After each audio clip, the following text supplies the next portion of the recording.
After BBL, it's important to take the right steps so that the results are preserved. Fortunately, it's pretty easy to do that. The main thing is just to wear the proper garment. You don't want to wear a garment that is super compressive and very tight, squishing the areas there. So sometimes there are garments that we don't provide, but sometimes they'll have cutouts and it may have an open area where it kind of digs in and leaves a groove. If you have that, you want to avoid using it or use padding to blunt any of that kind of effect.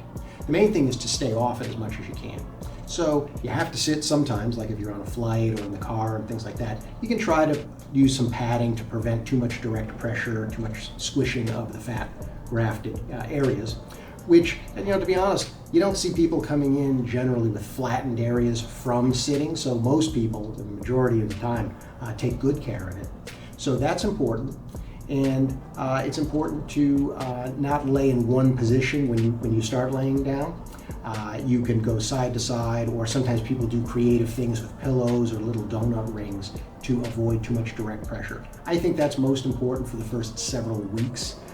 Some people continue it for months and months. I don't know that it's necessary for that long, but I tell people 2 to 3 weeks to be very careful of the pressure you're putting on the areas where the BBL fat has been grafted.